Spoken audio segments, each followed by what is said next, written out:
Boa noite. Boa noite. Bom, meu nome é Alan, sou defensor público aqui do estado de São Paulo, desde 2013. A gente vai conversar hoje sobre direito urbanístico, que é a minha área de estudo. Eu sou mestre em direito urbanístico pela PUC e especialista em direito constitucional pela PUC. Então a gente vai ter 2 aulas de direito urbanístico e então esse vai ser nosso tema de estudo. Vamos lá. Eu pretendo trabalhar vocês direito urbanístico como eu trabalhei mais ou menos no curso passado, né? Então, tentar fazer uma aula introdutória, mas pensando em algumas coisas um pouquinho fora da curva. Não vai ser aquela coisa, texto de lei, explicar, texto de lei, explicar. Então, eu quero provocar que vocês pensem um pouco sobre o direito urbanístico. Na Defensoria Pública, embora seja possível, a gente não trabalha com direito urbanístico no sentido de, sei lá, dar parecer, ou no sentido de viabilizar uma obra ou não, né? Então, qual que é o grande cerne da atuação do direito urbanístico na função de defensor e de defensora pública? Na maioria dos casos, vai ser envolvendo algum tipo de conflito urbano, né? Seja uma reintegração de posse, seja uma ação civil pública ambiental promovida pelo Ministério Público, alguma ação de desapropriação, ou algum conflito no sentido da gestão democrática da cidade. Então, por exemplo, a gente está vivendo agora na cidade de São Paulo a revisão da lei de zoneamento, que enseja alguns prejuízos à construção de unidades habitacionais de interesse social. A Defensoria Pública acabou de fazer um parecer nesse sentido, uma nota técnica, na verdade. Então, é sempre esse direito urbanístico relacionado ou a esses conflitos urbanos ou essa gestão democrática da cidade. Então, a questão da regularização fundiária é muito forte, né? A gente acabou de ter, no ano passado a gente teve uma nova legislação de regulação fundiária que traz alguns instrumentos interessantes que se incorporam na nossa atuação fim. Ok? Mas como toda questão que passa pela Defensoria Pública, a gente precisa sempre analisar o direito sob a perspectiva de um sujeito vulnerável. A Defensoria Pública ela tem essa finalidade constitucional, né, de atuação por grupos socialmente vulneráveis. E essa vulnerabilidade ela também passa pelo direito à cidade e também passa pelo direito à moradia, sempre pensando numa perspectiva de interdependência, inter-relação com os outros direitos e as outras formas de opressão. A gente sempre teve uma crítica muito grande no direito à cidade, sobre a perspectiva de classe, sobre a perspectiva marxista, mas hoje, principalmente depois da nova agenda urbana, que foi aprovada no passado, a gente também precisa começar a discutir, precisa evoluir nessa discussão de direito à cidade, também pela perspectiva do gênero, pela perspectiva da raça, pela perspectiva da identidade de gênero. Então, como essas opressões se somam, né, nessa interseccionalidade. Então, a gente precisa pensar a cidade... Às vezes a gente tem uma noção de cidade um pouco paisagística ou física. A gente sempre lembra da cidade como um produto de coisas, algo que foi produzido, um meio ambiente artificial, fazendo um diálogo com o direito ambiental. Mas a cidade não é só isso. Além de ser esse espaço físico, esse espaço produto, a cidade também ela tem um contexto político. Ela é um conjunto de sujeitos. E nesse sentido, a cidade ela também se põe como um sujeito e a cidade também produz fatores de vulneração, né? Fatores de causação de vulnerabilidade. Né? E isso está bem presente na Carta Mundial da Cidade, né? Além do caráter físico, tem a questão do espaço político, do conjunto de instituições. Por que eu quero dizer isso? Né? A identificação desses fatores, a identificação desses fatores de vulneração vai produzir uma outra leitura do direito à cidade e outra leitura do direito urbanístico. Muitas vezes o direito que nós temos à mão não nos serve. Ele não foi pensado para a atuação de um determinado grupo da população. Se Se você pegar o direito à propriedade, por exemplo, ele vem da época do direito romano, assim, muito antigo. A questão da função social da propriedade já é um pouco recente, mas ainda é difícil a gente desenhar esses contornos da função social da propriedade.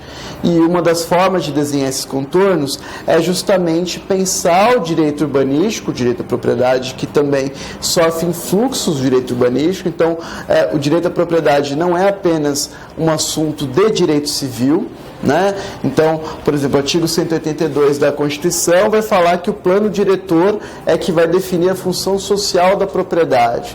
Então, né, como é que a gente vai fazer esse diálogo dessa legislação municipal, que é feita a cada 10 anos, com esse Código Civil, que é uma legislação federal?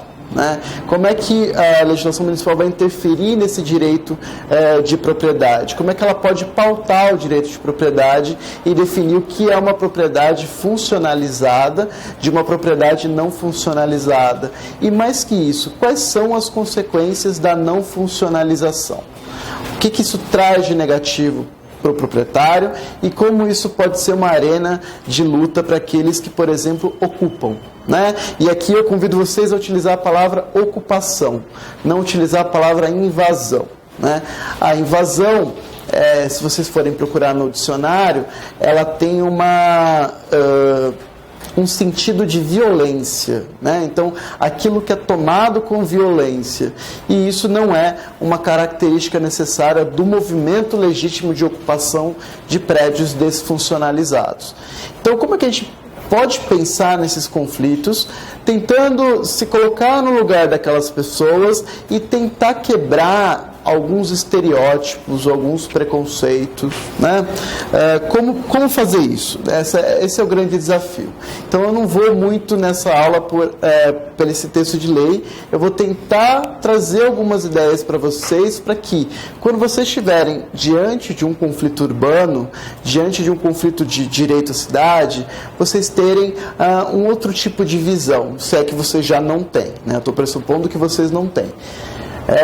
Mas tentar pensar nesse sentido. Então a cidade, ela produz fatores de vulneração. A cidade vulnera. Então, se você for pensar, por exemplo, uma pessoa que mora muito longe do seu trabalho e se desloca, ultrapassa toda a cidade para acessar o seu trabalho. Qual é a implicação disso nas condições de vida dessa pessoa? Né? Nas condições de saúde, no convívio dessa pessoa com seus filhos, com a sua família, o tempo que é subtraído dessa pessoa que poderia ser investido, por exemplo, em educação, para se preparar, para ter acesso a outros postos, a outras funções. Então, pensar nessa situação de desproteção, porque essa vulnerabilidade, ela passa por outros direitos também.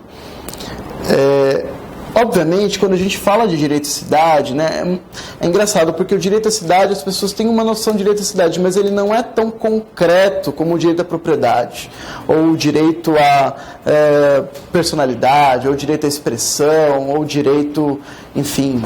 É um direito que vocês tentem imaginar o que vocês acham que é direito à cidade. Não vem um conceito pronto, imagino eu, na cabeça de vocês, né? O direito à cidade, primeiro pensando nessa situação de vulnerabilidade, obviamente ele é aberto a todo mundo. Eu vou tentar trazer uma noção de direito à cidade em seguida. Mas antes disso, eu quero partir de uma premissa, que o direito à cidade ele é aberto a todo mundo. Mas será que todo mundo exerce o direito à cidade da mesma forma? Ou todo mundo tem uma necessidade de cidade igual? O que eu quero dizer com isso? Obviamente, todos os direitos, ou a maioria dos direitos, são universais. Então, todo mundo tem direito à moradia, né? Todo mundo tem direito à saúde, todo mundo tem direito à educação. Existem alguns direitos que são ligados à própria personalidade. Então, eles têm essa característica da universalidade. Entretanto, a gente não pode pensar apenas nesse homem, aí eu falo homem sujeito masculino mesmo, esse homem abstrato, né? Esse homem sem pensar nas condições dele, né? Nesse sujeito, na verdade, não homem. Porque, na grande maioria das vezes, o direito é pensado por esse homem branco, heterossexual, né? Então, assim, esse homem como se ele não tivesse diferenças, né? Então, um homem branco e um homem negro, um homem branco e uma mulher branca, um homem branco e uma mulher negra, um homem branco que mora numa zona privilegiada, uma pessoa que não mora nessa zona privilegiada. Então, a gente precisa passar, porque a professora Flávia Pevezan chama de um projeto ou um fenômeno, um processo de especificação do sujeito de direito. E isso abre algumas análises específicas. Então, por exemplo, a gente tem o Código Civil, mas a gente tem, por exemplo, diplomas específicos. Então, a gente tem, por exemplo, a Lei Maria da Penha, que é uma legislação voltada à mulher. A gente tem o Código de Defesa do Consumidor, voltado a um sujeito vulnerável em relação ao fornecedor. A gente tem o Estatuto da Criança e do Adolescente, que é voltado a dois sujeitos específicos, a criança e o adolescente. A gente tem diversos direitos específicos. Direitos que foram pensados não nesse homem abstrato, mas no sujeito concreto. Aquele sujeito, ele tem a sua peculiaridade de se envolver com o mundo. E ele é vulnerado em razão de algumas características que possui. Então, a mulher em situação de violência doméstica, ela sofre uma violência de gênero, né? Pode pensar em diferentes perspectivas dessa violência, física, moral, patrimonial, etc. E, por isso, existe uma legislação específica. O que eu quero dizer com isso, né? Chegando num primeiro fechamento, a gente também precisa pensar o direito à cidade sob a perspectiva desses específicos fatores de vulneração. Então, as pessoas não vivem a cidade da mesma forma. E a gente precisa pensar o direito à cidade sob essa perspectiva. Pensar como a gente pode tomar esse estatuto da cidade, por exemplo, a legislação de regulação fundiária, como microsistemas protetivos, como leis protetivas de um determinado sujeito. Para quê? Para justamente quebrar o que é atualmente vigente. Então, o direito à propriedade, ele não foi pensado, ele não é concebido pela legislação sob a perspectiva de quem ocupa, né? Ele é sempre pensado na perspectiva de quem comprou, foi lá no cartório, registrou, passou por todas as etapas de formalidade até se tornar dono daquilo, proprietário. E as pessoas que têm acesso a essa propriedade por outras formas que não esse padrão, ficam numa situação de desproteção, seja legislativa, seja judicial. Então é muito difícil a gente chegar no processo e brigar nesse conflito sem um direito tão claro. Se eu estivesse do lado do proprietário, eu abriria meu código, pensaria ali vários artigos e conseguiria fazer de uma forma bem rápida um articulado, uma argumentação para, por exemplo, retirar aquela população dali. Eu não tenho a mesma facilidade para desenvolver uma defesa daquela população, embora muitas vezes esse conflito esteja bem delineado. Eu vou dar um exemplo. Tem uma comunidade ainda hoje, chamada Guarani Kaiowá. Só tomar cuidado que essa não é a mesma Guarani Kaiowá da terra indígena, que eu acho que é do Mato Grosso, etc. É uma ocupação. Então tem um vídeo no YouTube, se vocês colocarem lá, Ocupação Guarani Kaiowá, que mostra desde o primeiro momento em que eles vão fazer a ocupação, né? Que eles chegam à noite, identificam lá a propriedade, começam a construir os seus, né, suas sei lá, ainda não é madeira, tal, não sei como é que eu posso chamar aquilo, as suas lonas, etc. E, obviamente, quando amanhece, as pessoas percebem que eles ocuparam. Isso chamou a polícia, o proprietário, etc. E aí, isso tudo tem um vídeo na internet. E é muito interessante porque, quando, por exemplo, o advogado do coletivo Margarida vai conversar com o proprietário diz assim: olha, nós somos proprietários desse imóvel há 20 anos, nós não construímos nesse imóvel justamente porque nós estamos esperando valorizar esse imóvel para lançar um empreendimento na cidade de Contagem, em Minas Gerais. Se vocês abrirem a legislação, vai estar lá que o Estatuto da Cidade ele fala que se deve fazer o planejamento territorial para impedir que haja retenção imobiliária. Existem alguns instrumentos que visam impedir isso. Então, o IPTU progressivo, até chegar na desapropriação-sanção. E se vislumbra que, naturalmente, o proprietário está abusando daquele direito de propriedade para reter. Essa propriedade, obviamente, poderia servir para a moradia popular de várias pessoas, dando àquela propriedade uma função social mais adequada do que a função que sequer se pode chamar de social do proprietário. O proprietário entra com uma ação de reintegração de posse. O que vocês acham que foi vitorioso, pelo menos no primeiro momento, dessa ação de reintegração? O proprietário. O proprietário não consegue eliminar em primeiro grau, mas não consegue eliminar em primeiro grau. O proprietário consegue eliminar em primeiro grau e o coletivo de advogados recorre para o tribunal. Se mostra o vídeo e o desembargador dá liminar caça liminar para não reintegrar. Depois isso é revertido durante o julgamento do recurso, mas até hoje está para se executar. O que eu quero chegar aí, né? Então, assim, no âmbito da justiça, do que é justo, do que é injusto, a gente tem muito claro na nossa cabeça de que o proprietário está errado. Só que a legislação está toda a favor dele, né? Então, é um desafio para o intérprete abrir essa legislação e tentar, de uma forma coesa, se instrumentalizar para fazer a defesa. E a Defensoria Pública, ela tem sido chamada cotidianamente para exercer essa defesa, principalmente após a mudança do CPC. Então, o CPC fala que nesses litígios coletivos possessórios, que é o nome que o CPC dá, quando se envolve pessoas de baixa renda, um grande número, a Defensoria Pública é chamada a intervir, né? E essa intervenção é a intervenção como instituição. Então, a defensoria, muitas vezes, ela pode estar na defesa direta daquela comunidade. Então, ela pode ter sido procurada pela comunidade e vai oferecer contestação, etc. Mas, mesmo que isso não aconteça, a Defensoria Pública o juiz deve abrir vistas para a Defensoria Pública, assim como abre para o Ministério Público, para dar o seu parecer. Se tem discutido muito qual que é a natureza dessa intervenção da Defensoria Pública, né? Se a Defensoria Pública, por exemplo, é uma substituta processual daquela comunidade, então será que o juiz não deve citar a comunidade, deve intimar apenas a Defensoria Pública para se manifestar? Ou o que se tem sido mais defendido, que na verdade é um outro tipo de fiscalização da lei, né? A Defensoria Pública é um outro tipo de fiscal da lei aí. Além do Ministério Público, que é o fiscal da lei natural, existiria um tipo de custos legis, o MP seria custos legis, mas seria ou um custos vulneráveis ou um custos plebis, né? Esses são os nomes que têm sido indicados para isso.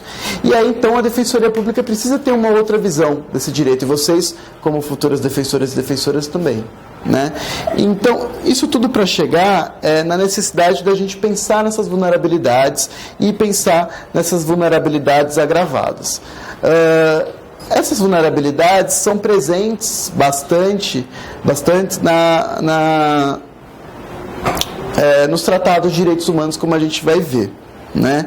E quando se trata de vulnerabilidade, sempre pensar também na graduação dessa vulnerabilidade. Existem vulnerabilidades de diferentes espécies.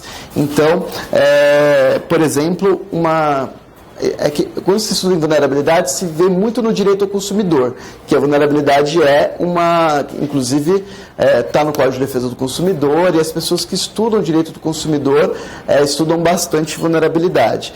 Então, por exemplo, uma criança consumidora, ela é vulnerável porque ela é consumidora, mas ela é vulnerável porque ela é criança.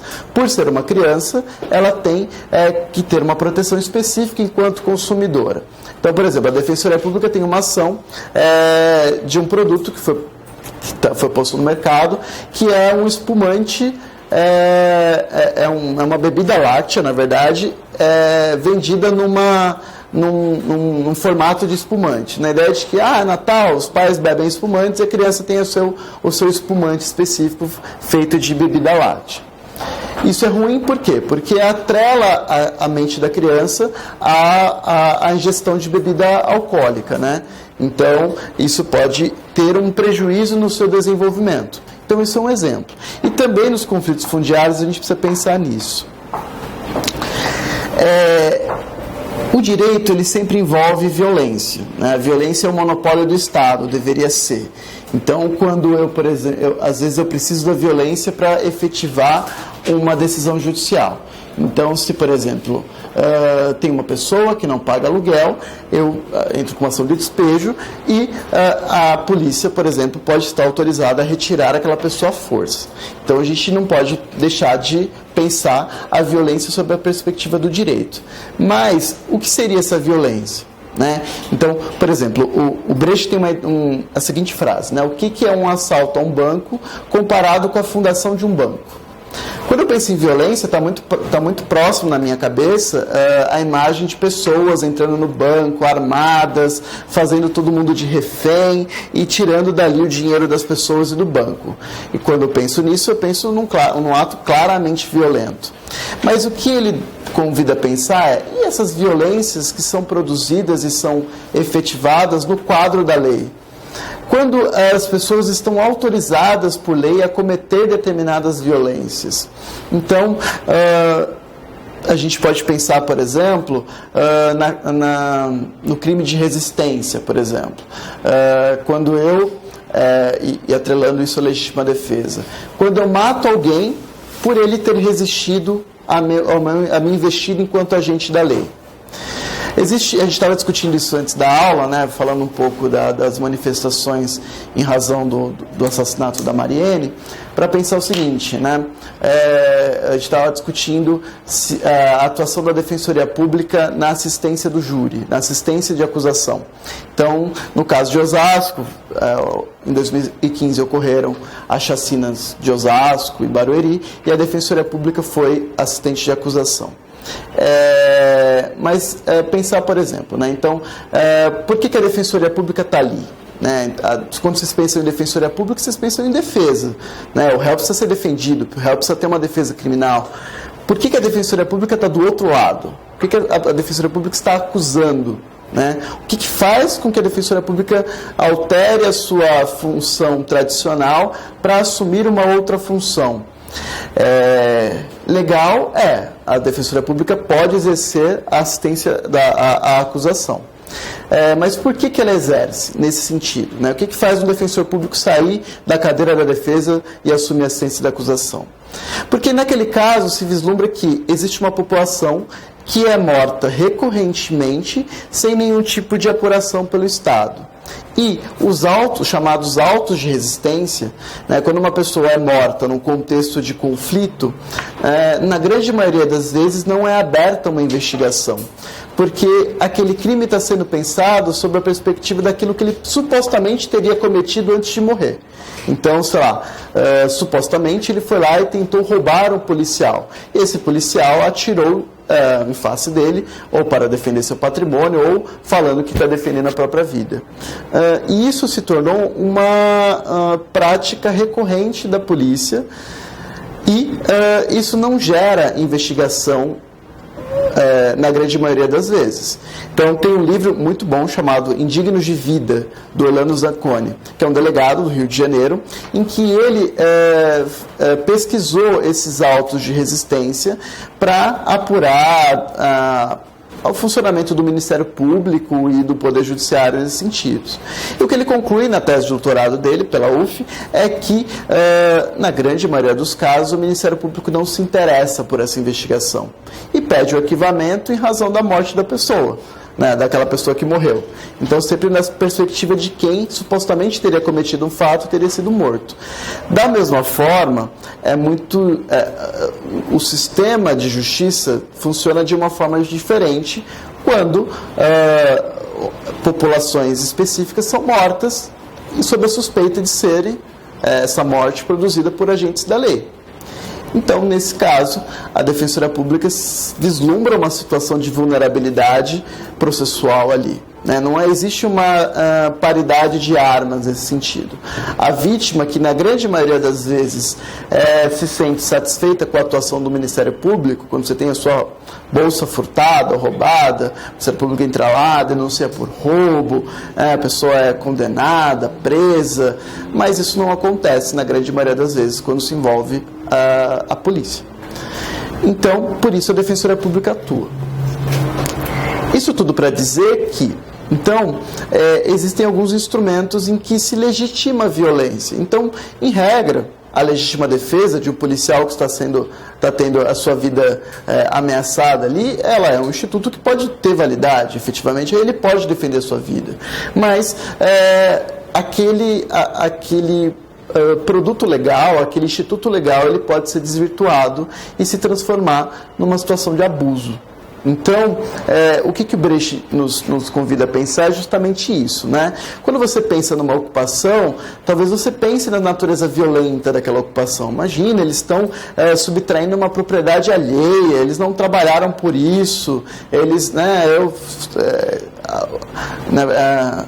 como eu posso dizer, que naturalmente está no grupo de WhatsApp da família, né? Eu fui lá, batalhei e tal, comprei, etc. Esse vagabundo está aí e não comprou nada. A gente tem a ocupação Povo Sem Medo, São Bernardo, que é a maior ocupação, né? Uma das grandes ocupações e tal.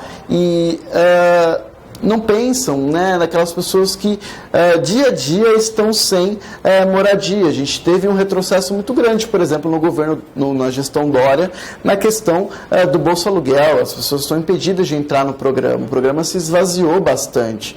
Não se tem outros, após o governo Dilma, Lula, o programa Minha Casa Minha Vida foi esvaziado. Então, assim, não existe programa, não existe política pública para essa população. Isso eu estou pensando em alguma população com uma certa autonomia.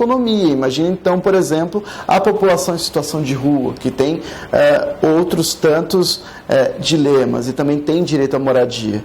Então, o direito, ele produz essas violências no quadro da lei, né? Então, pensar isso tudo para tentar reforçar isso em vocês. Pensar no que faz com que uma pessoa ocupe um terreno. Quais são os fatores que geram esse movimento de ocupação? E tentar vislumbrar a legitimidade desse movimento de ocupação, né?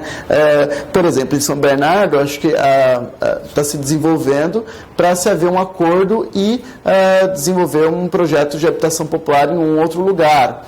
A gente teve agora na questão da ocupação Mauá, que o prédio foi desapropriado, né? Você chegou a um lugar comum entre proprietário e prefeitura e vai haver a promoção de habitações populares naquele lugar em que as pessoas ocuparam. Então, esses movimentos que são atrelados a movimentos sociais de direito à cidade precisam ser melhor entendidos, né? Essa violência, entre aspas, de ocupar, ou essa violência desse proprietário, que eu volto ao exemplo inicial, que está 20 anos retendo esse imóvel, tomando para si e não dando função social àquele imóvel. É algo parado na cidade, algo que poderia ter outros desenvolvimentos. E o ápice dessa violência é a remoção, né? A gente tem na remoção o ápice. Eu acho que ainda é muito presente na mente de todo mundo a questão da remoção do Pinheirinho, né? O Pinheirinho, que era uma comunidade que existia em São José dos Campos, numa área, enfim, interessante para o mercado imobiliário ali, numa área pertencente a uma massa falida, né, do Narras, né, e que era enorme e que foi reintegrada, foi removido sem maiores cuidados. Então, as pessoas não foram avisadas especificamente do dia em que haveria remoção. Elas não tiveram tempo para tirar seus bens pessoais de lá.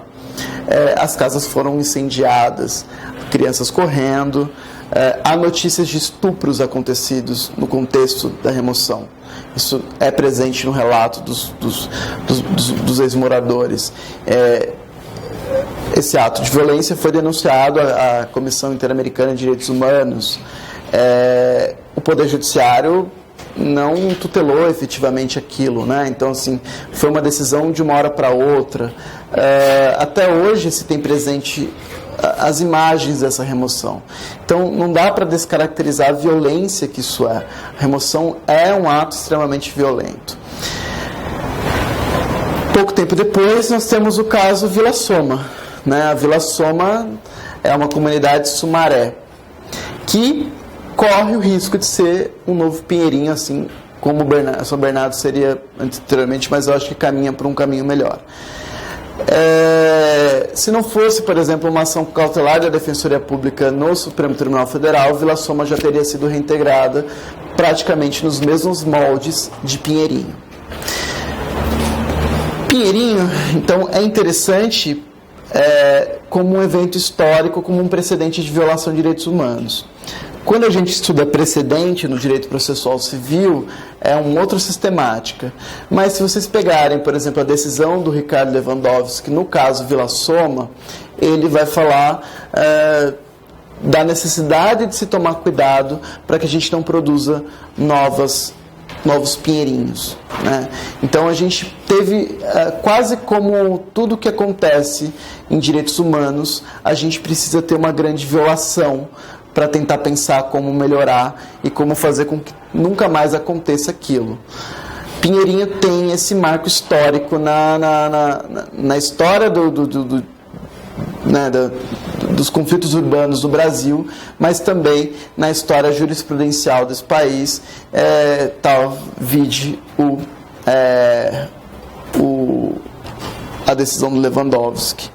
Então, a forma como se gerencia esses conflitos urbanos e como isso culmina ao final é muito importante, né? Então tem a frase do Cristiano Miller, que é lá da Defensoria Pública do Rio de Janeiro. Esse livro é muito interessante também, chama-se Emoções da Cidade do Rio de Janeiro, a partir de uma visão crítica dos direitos humanos, né? E muito pensada também no contexto dos Jogos Olímpicos, né? No Rio de Janeiro, basicamente, assim, em suma, 75 mil, eu não lembro se pessoas ou famílias, foram removidas no contexto das Olimpíadas. Isso já vinha acontecendo desde a época dos Jogos Pan-Americanos. Aliás, isso vem acontecendo de sempre, né? Mas isso de uma forma mais atrelada aos mega-eventos esportivos desde a época dos Jogos Pan-Americanos, e isso explodiu nas Olimpíadas, juntamente com outras políticas, né? Os UPPs, a política de corte de linhas de ônibus, como eu posso dizer, a busca incessante de coletivos que vinham da Zona Norte para a Zona Sul.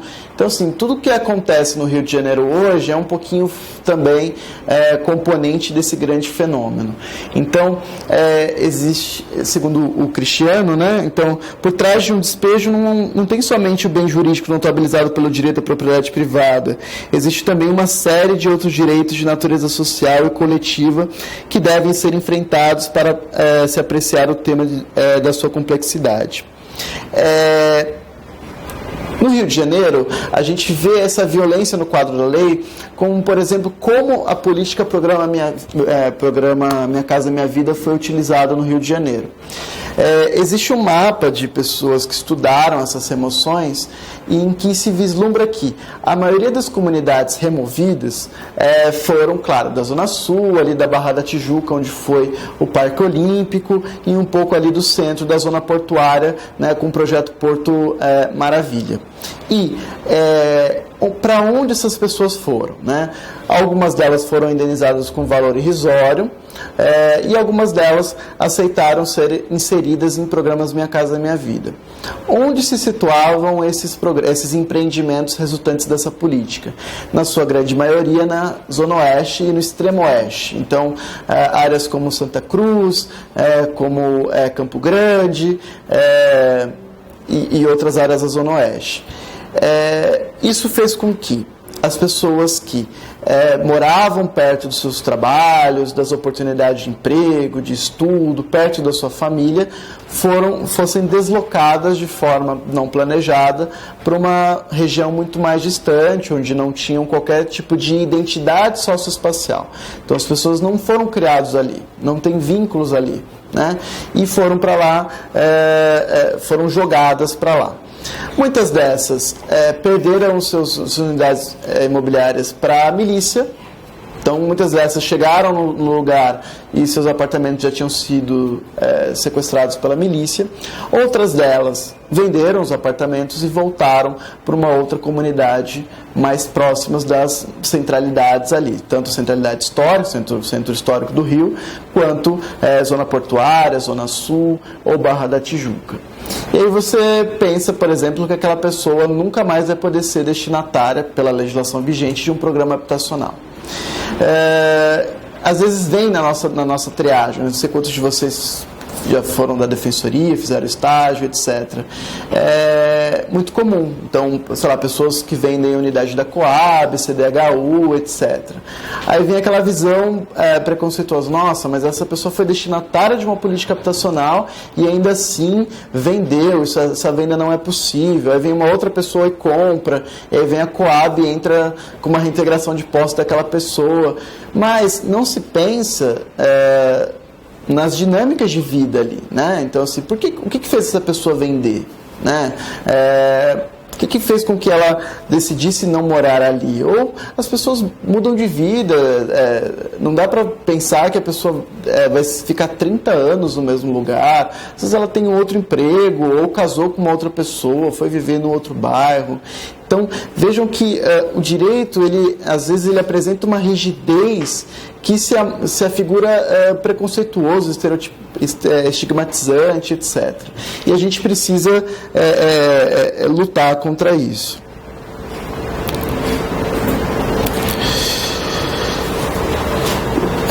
Isso para falar, então, no direito à cidade. O direito à cidade, agora trazendo uma concepção, ele tem duas perspectivas, né?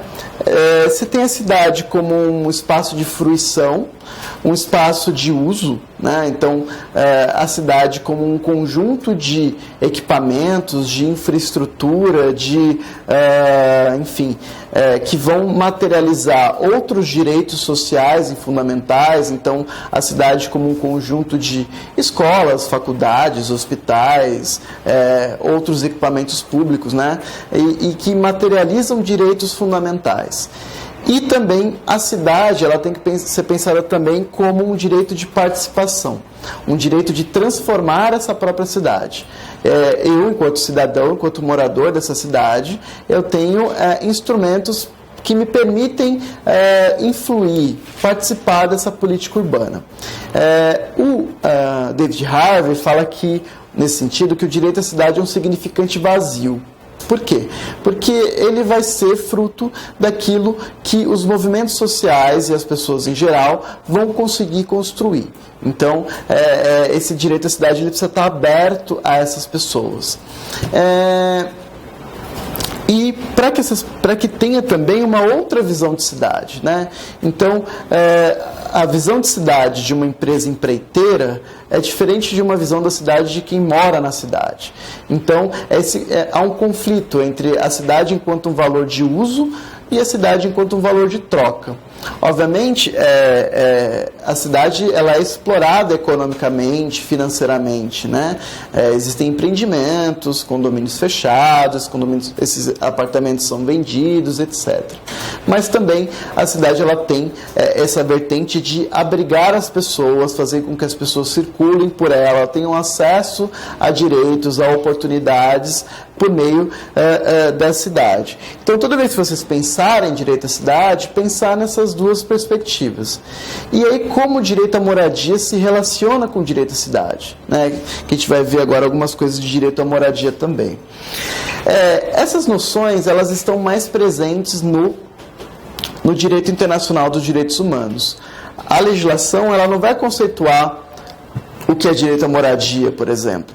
Embora ela conceitue, ela traga um conceito guarda-chuva no artigo 2º, inciso 1, do que é direito à cidade.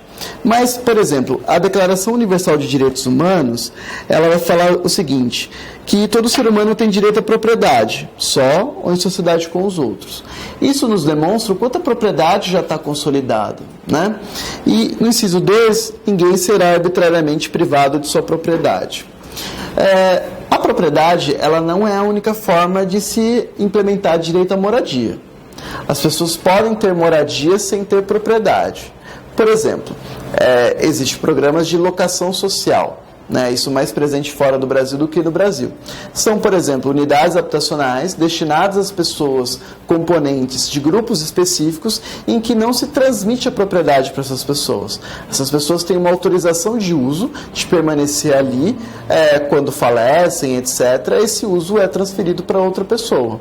A gente tem pouquíssimas vagas hoje, por exemplo, da locação social para idosos, em que existem, né, esses programas em que o idoso pode morar junto com um acompanhante, né? Quando esse idoso falece, aquele apartamento não é deixado para o seu acompanhante, mas sim é destinado para outros. A gente pode implementar o direito à moradia permitindo o uso em propriedades públicas. Isso é possível. Existe um instrumento da concessão do direito de uso especial para fins de moradia, que é o CUEM, né, que é um instrumento que é previsto no Estatuto da Cidade e ele é regulamentado na medida provisória 2220 de 2001, que eu aconselho que vocês leiam, que foi alterado inclusive pela última lei de regularização fundiária. Então, em alguns casos, vou ler o artigo 1º. Aquele que até 30 de julho de 2000...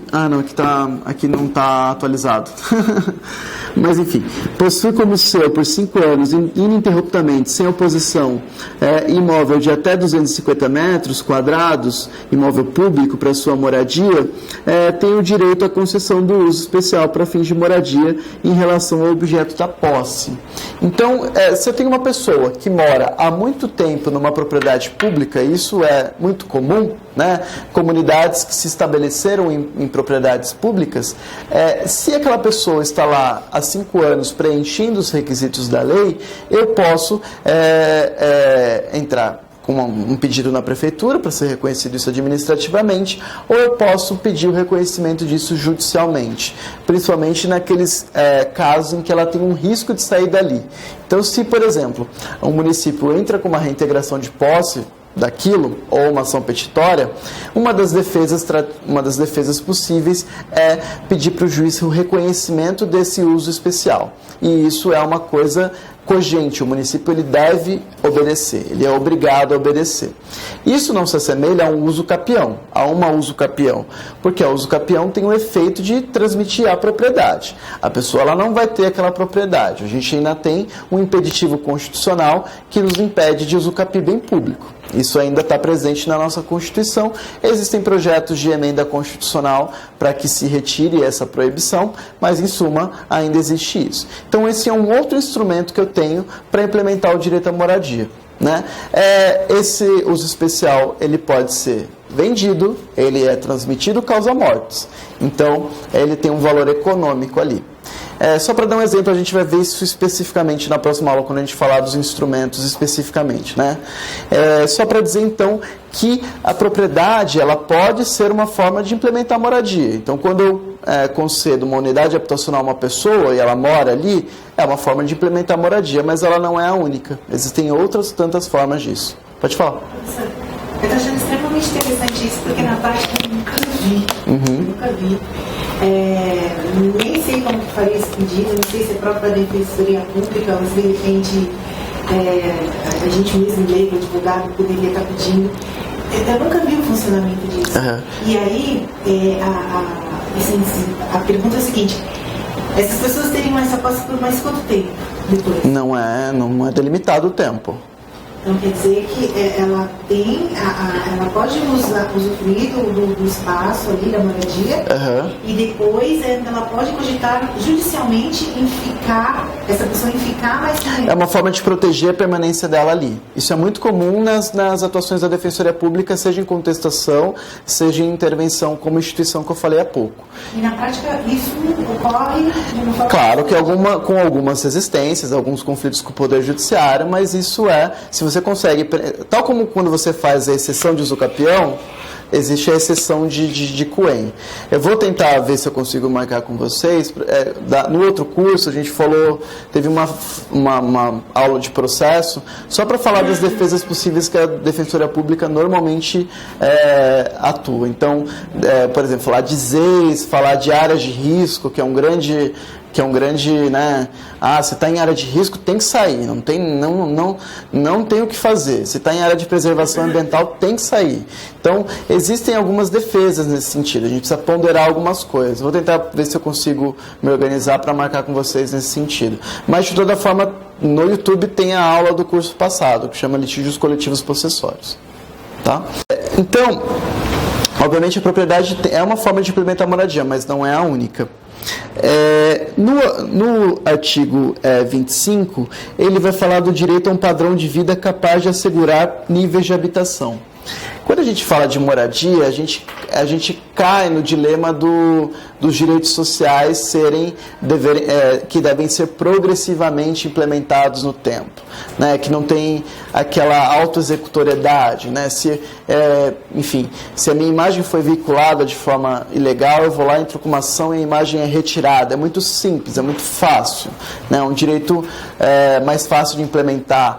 Quando se envolve política pública, investimento público, né, em recursos públicos, parece que fica tudo mais difícil. Então, isso também envolve o direito à saúde, o direito à educação, né, o direito ao medicamento, né, isso é muito presente na Defensoria, isso vai se relacionar com a chamada reserva do possível, né? Então, muitas vezes a natureza desse direito é utilizado para o Estado falar, olha, não é possível, eu não tenho programa habitacional, eu não tenho como implementar moradia nesse caso. E isso é uma forma de esvaziar esses direitos sociais. É um desafio, né?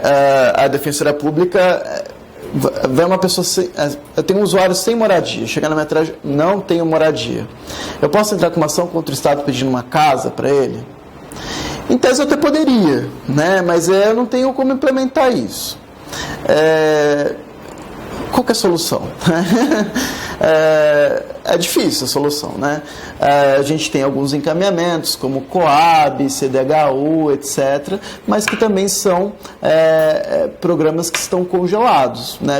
A gente ainda está surfando nessa onda de recessão econômica que fez com que muitas políticas públicas retrocedessem como há muito tempo não se via, né? Gerando efeitos nos direitos trabalhistas, direitos da Previdência, isso passa por todos os campos. Efetivamente é difícil, né? A gente precisa tentar construir soluções. Na época do programa Minha Casa Minha Vida, quando estava um programa mais substancial, tinha uma atuação muito forte da Defensoria para tentar implementar a efetivação desses programas nesse sentido de assessorar aquelas comunidades. Ainda é possível, mas ainda está um pouco mais esvaziado. Então a gente tem, por exemplo, a modalidade entidades do programa Minha Casa Minha Vida, que é a possibilidade de um conjunto de pessoas formarem uma associação e autogestionarem, fazerem a autogestão da realização daquele empreendimento. Porque qual que é o problema? E aí, voltando um pouco à crítica do programa Minha Casa Minha Vida no Rio, que eu esqueci de falar. Por que essas pessoas foram para longe? Então, assim, se fala, as pessoas estavam ali na Zona Sul, numa comunidade. Por que elas foram para a Zona Oeste? Vocês imaginam por quê? Vocês acham que um terreno na Zona Sul é o mesmo valor que um terreno na Zona Oeste? Então, você acaba inserindo uma política pública numa lógica de capital. Então, se você tem uma empresa que vai desenvolver aquele empreendimento, ela vai procurar o local mais barato, os materiais mais baratos, enfim. Isso reflete na localização e na qualidade daquele empreendimento. Então, assim, sendo bem superficial, é por isso que as pessoas foram deslocadas para a Zona Oeste. E na autogestão, no modelo entidades, é a própria comunidade que faz a gestão. Então, tem, por exemplo, na cidade de Tiradentes, o caso do empreendimento Florestan Fernandes, que é um exemplo disso. A cidade de Tiradentes tem vários empreendimentos CDHU, por exemplo, e na rua desse empreendimento Florestan Fernandes também é. Ali, visualmente, você vê, visualmente você consegue perceber como é diferente um projeto desenvolvido pela CDHU e um projeto desenvolvido pela população. Perceba que, em tese, nós temos o mesmo dinheiro para construir esse ou aquele projeto. Os da CDHU, por exemplo, tem 4 andares, sem elevador. Isso barateia, porque não tem que instalar elevador. Mas imaginem uma pessoa que comprou aquilo há 40 anos atrás, com 50 anos, que podia subir as escadas e hoje tem 90 anos. Não se pensou muito na acessibilidade daquela pessoa. Já o empreendimento Florestan Fernandes tem 15 andares com elevador. Então, aquela pessoa vai poder morar a vida inteira ali, porque ela tem um elevador para subir e descer. Além disso, existem equipamentos sociais, eles têm um projeto atrás tem uma área de preservação permanente, eles têm um projeto para aquilo. Eles conviveram muito tempo antes de morar juntos, porque tudo era deliberado. Então, em tese, isso diminui os conflitos de vizinhança. Geralmente, quando é um empreendimento da Coab, CDHU, são pessoas, às vezes, deslocadas de vários lugares diferentes, que nunca se relacionaram, enfim. Então, essa é uma forma bem legal, assim, bem, assim, até emocionante de ver, de como as pessoas podem participar do empreendimento. O governo financia 100% desses empreendimentos, depois eles fazem as prestações. O programa Minha Casa Minha Vida, ele é atrelado à Caixa Econômica Federal. Então, tem um dinheiro específico da Caixa Econômica, geralmente fruto de FGTS, de verbas públicas, que são verbas públicas ou nossas, assim, nesse sentido, que são destinadas para isso. Então, é um financiamento, essas pessoas vão pagar aquele imóvel, vão ter mensalidades, mas enquanto isso, esse valor é adiantado para que elas possam construir, entendeu? Então, a última jornada, a penúltima jornada de moradia e a última jornada de moradia também passaram pela Florestan Fernandes. É bem legal de se ver. A gente tem os programas de atendimento habitacional provisório, que são chamados Bolsa Aluguel, Auxílio Aluguel, etc. A gente teve um problema no seguinte sentido, as pessoas às vezes são imortalizadas nesse programa, Então, é um programa que geralmente, em Osasco é 300, acho que aqui em São Paulo são R$400, em que o Estado subsidia ou não subsidia completamente, porque ninguém consegue alugar algo decente por R$400, mas aquilo como se fosse uma ajuda financeira para que a pessoa tenha condição de alugar um imóvel. Essas pessoas muitas vezes foram deslocadas das suas casas e foram inseridas nesse programa esperando um atendimento habitacional definitivo que nunca vem. E aí isso gerou conjunto de pessoas que até hoje estão nesse programa.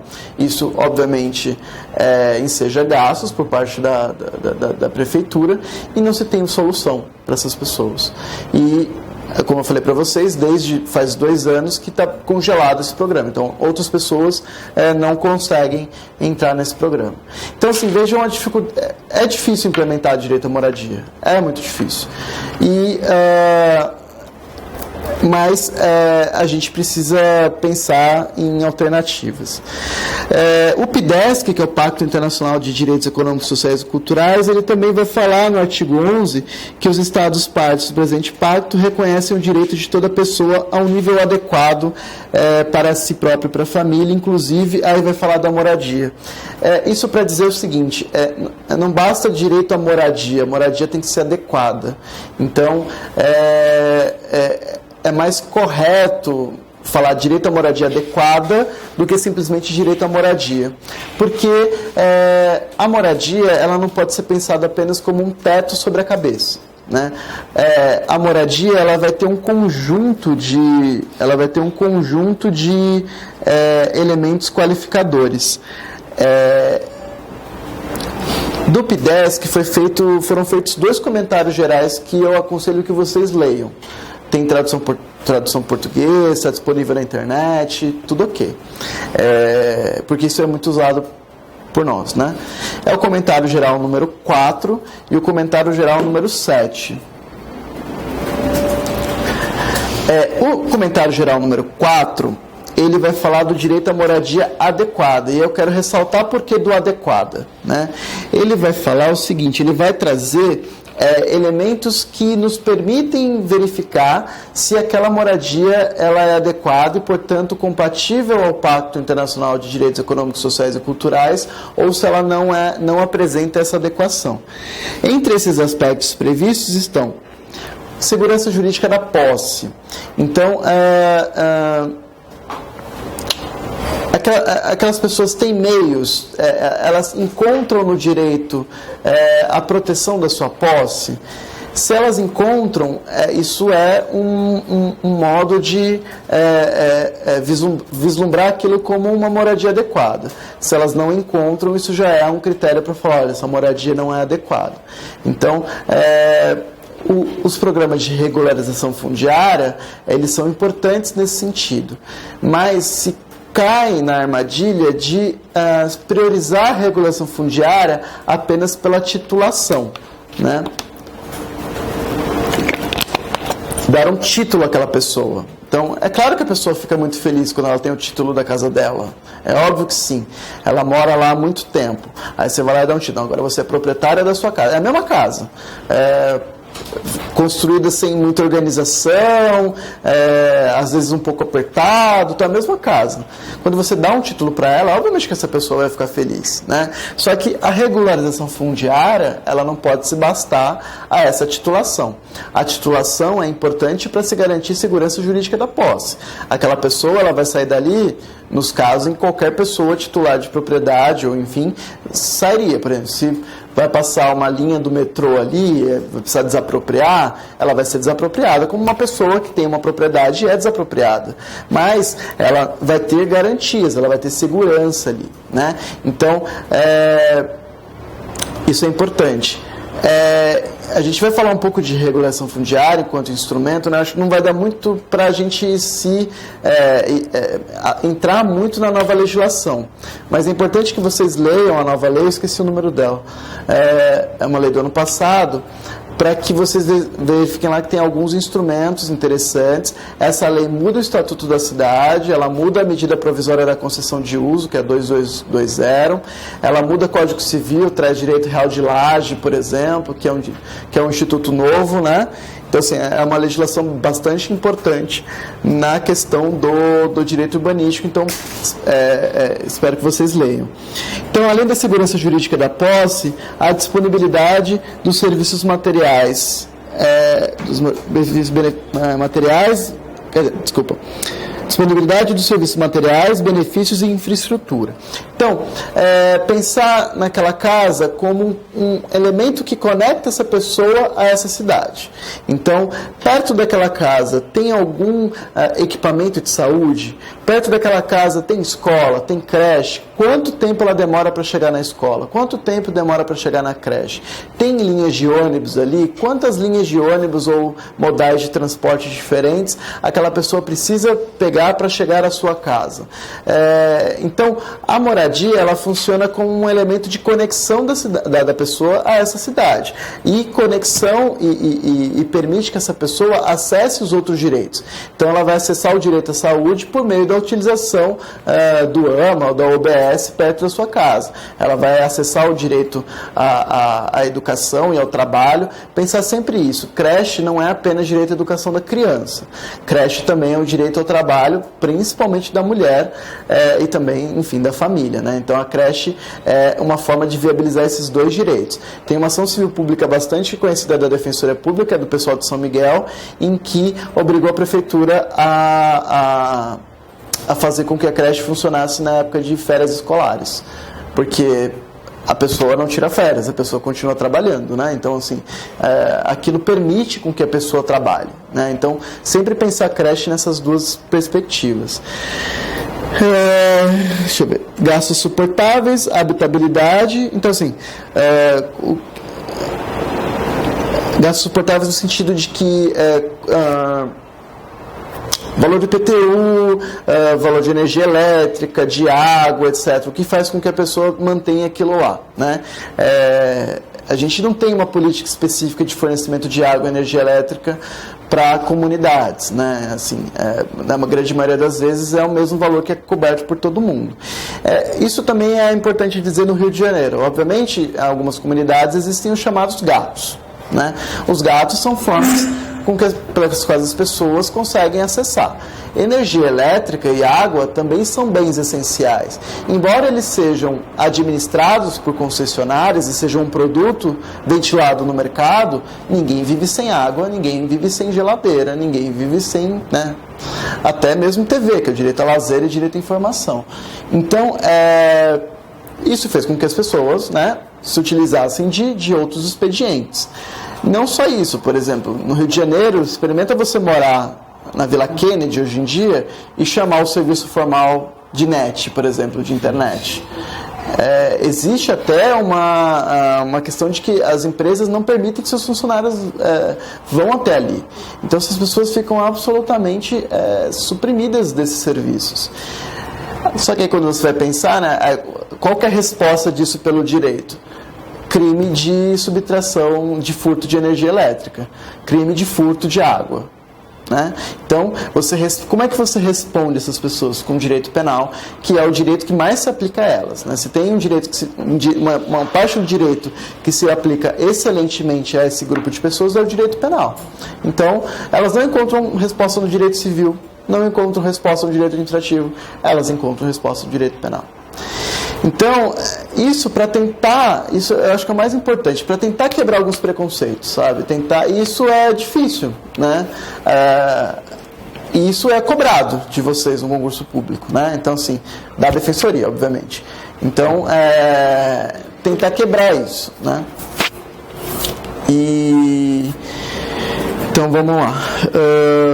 Habitabilidade, né? Então, ventilação, temperatura da casa, acomodação, etc. Tudo isso tem que ser levado em consideração para saber se uma moradia é adequada ou não. Acessibilidade, né? Acessibilidade no sentido de acesso, né? Então, a acessibilidade é um conceito relacional, né? Assim como deficiência é um conceito relacional.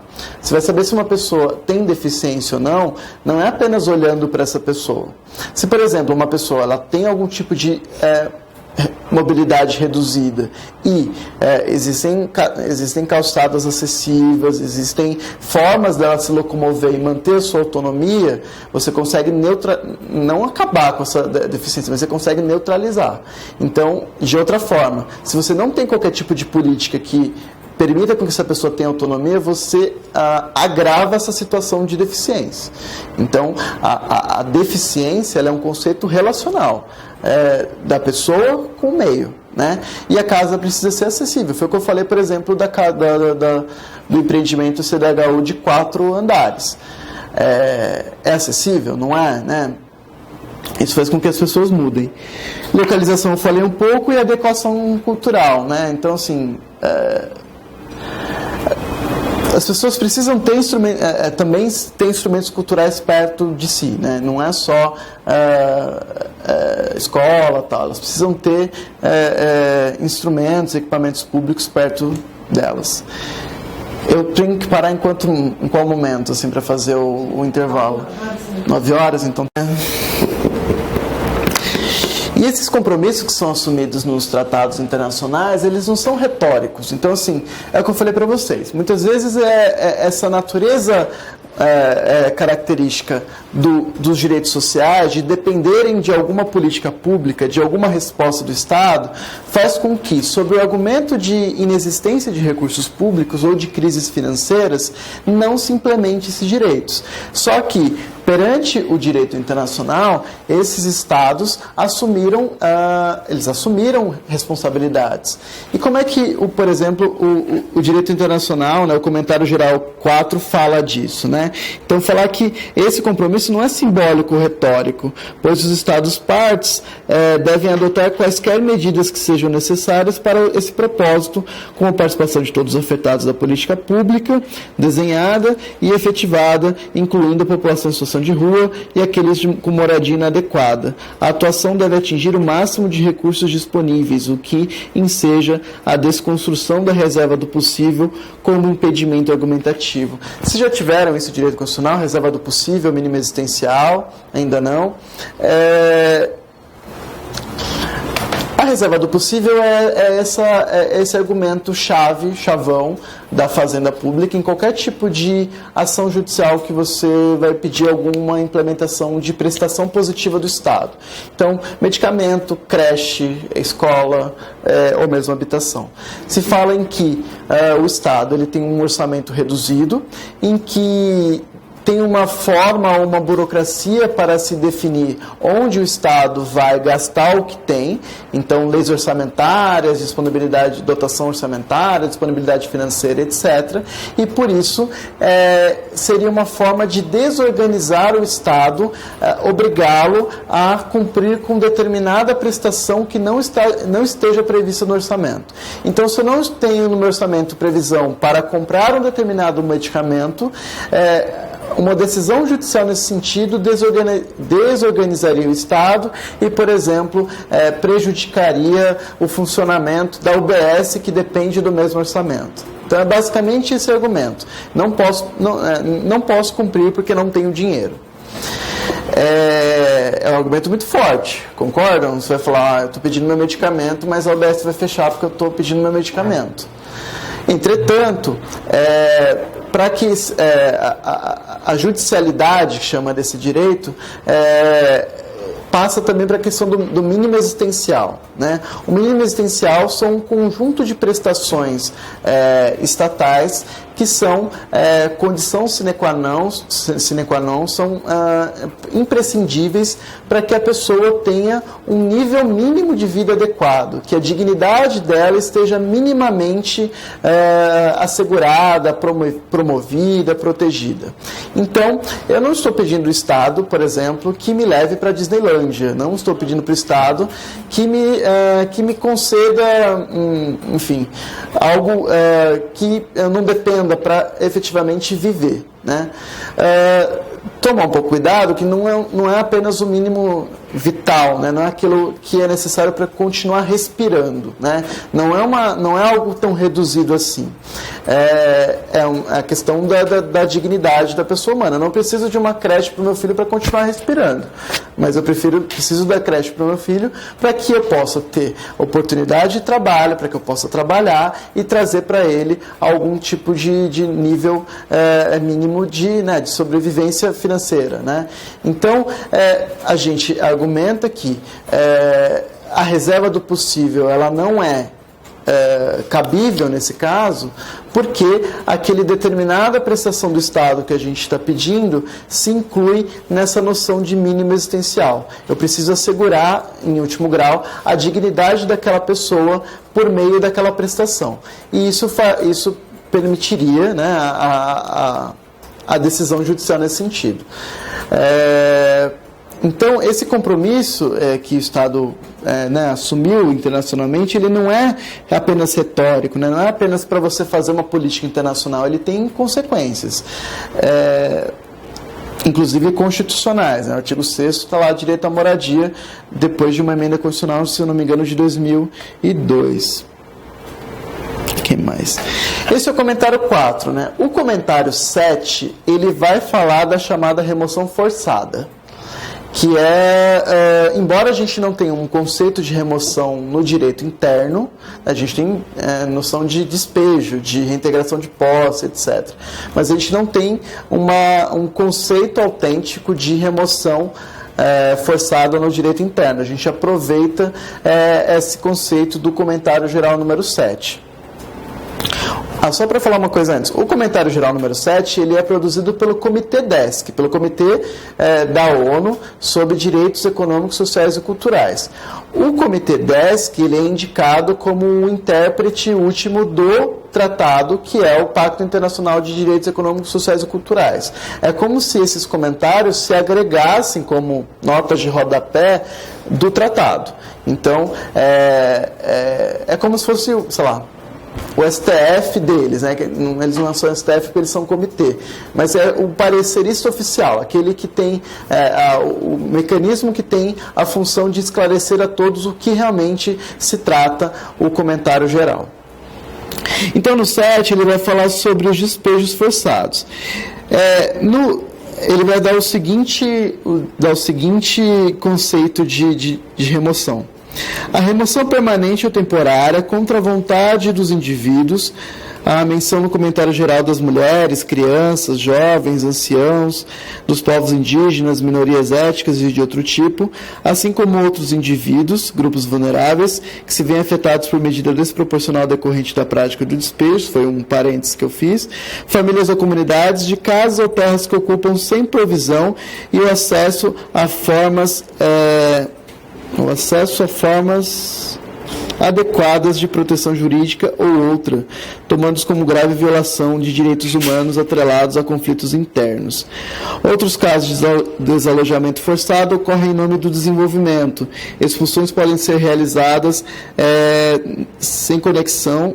em conexão, acho que esse N está mais, em conexão com conflitos sobre direitos de terra, projetos de desenvolvimento de infraestrutura associados à renovação urbana, renovação habitacional, programas de embelezamento da cidade, limpeza da terra para fins agrícolas, especulação desenfreada da terra ou realização de grandes eventos como Jogos Olímpicos. Né? O Rio de Janeiro não foi a primeira vez, a gente tem vários estudos do que aconteceu, por exemplo, com Barcelona, com os Jogos Olímpicos de 92.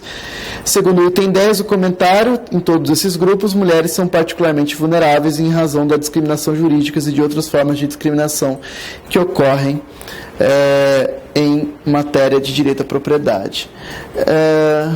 Eu acho que eu vou dar o intervalo e aí a gente volta para falar disso aqui especificamente. Pode ser? Então tá.